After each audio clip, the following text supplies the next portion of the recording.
In March 1979, two NASA space probes, Voyager 1 and Voyager 2, moved along a trajectory near one of Jupiter's moons, Europa, as part of the Solar System Exploration Program. Orbiting Jupiter, the largest planet in the Solar System, is a total of 80 known moons, all of which are fascinating in their own way. But arguably the most interesting of them all is one of the Galilean moons, the mysterious icy world named Europa. Crisscrossing Europa are vast cracks and discolored streaks that combine to create a complex, yet beautiful world. And when looked at even closer, many more strange features can be seen, such as Europa's mysterious freckles. So what are these freckles? And what is causing the chaotic fractures that weave across its frozen landscape? A total of 6 spacecraft have visited Europa up close, photographing the stunning moon as they passed by, but most of what we know about it comes from several years of observations made by NASA's Galileo spacecraft. Galileo arrived at Jupiter in 1995 and successfully orbited the gas giant for almost 8 years.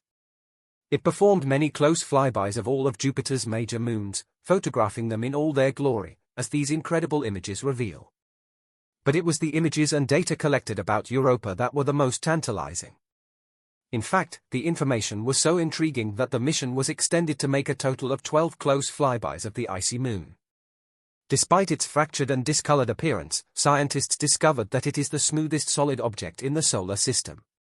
Its highest peaks, for example, are only a few hundred meters tall, and large craters are rare.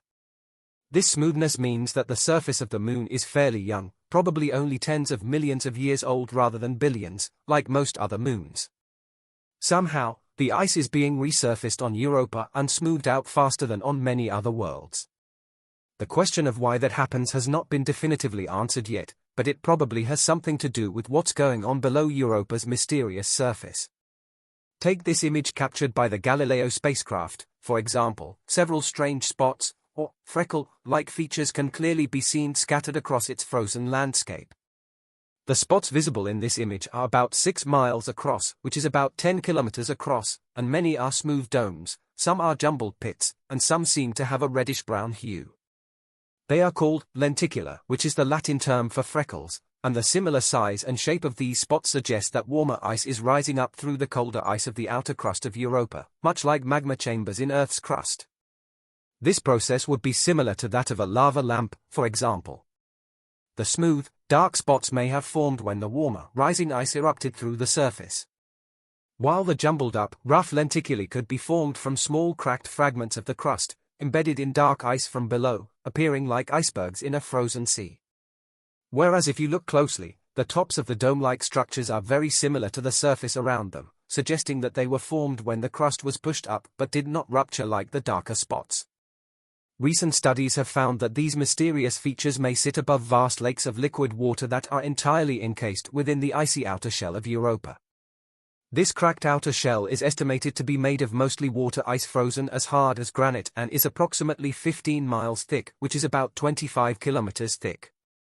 But these lakes may not be the only bodies of water Europa is concealing, because below this thick icy shell, scientists have also found evidence of a vast subsurface global salty ocean. Europa's most striking feature is its dark, crisscrossing linear fractures and ridges that stretch around the moon called lineae, which is Latin for lines. What caused these cracks is still a mystery, but they are likely weak points within its ice crust, which are being affected by Jupiter's gravity and the other Galilean moons.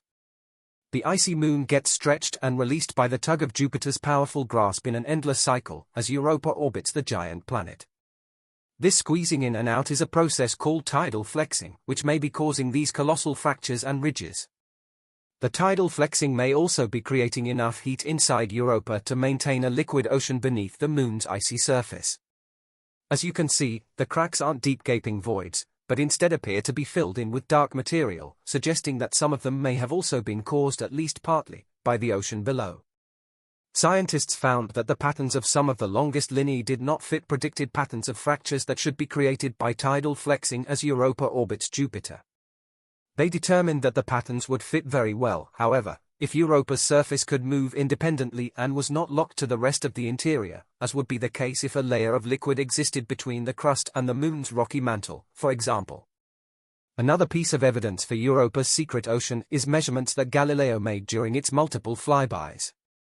Galileo detected that Jupiter's powerful magnetic field was being disrupted in the space around Europa, strongly implying that a special type of magnetic field was being created deep within the icy moon, and scientists think the most likely cause of this mysterious magnetic signature is a global salty ocean.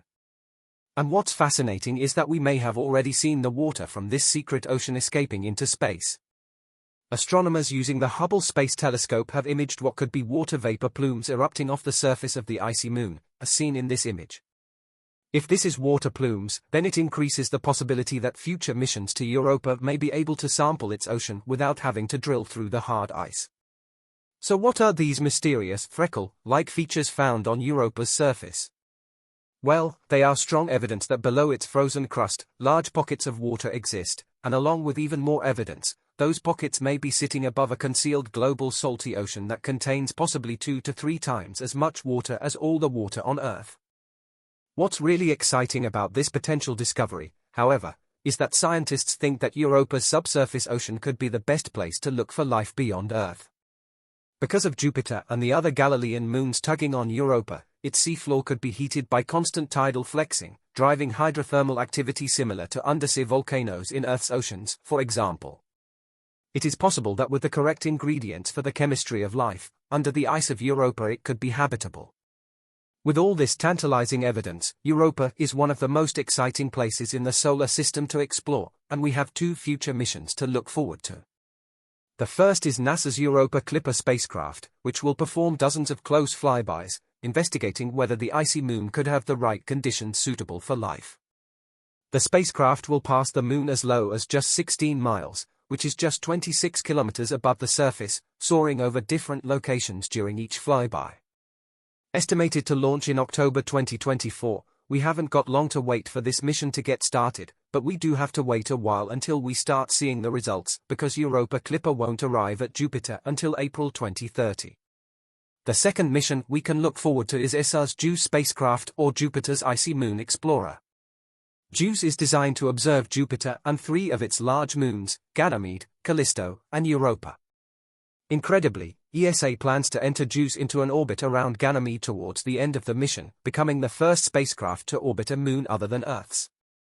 The spacecraft will launch in April 2023 and arrive at Jupiter in July 2031.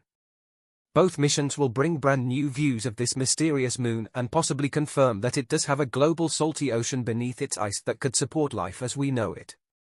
The early 2030s are going to be an exciting time for space exploration. I really hope you enjoyed this video, and if you did, tap the like button and subscribe. There is plenty more to choose from. Thank you all so much for watching, and I'll see you next time.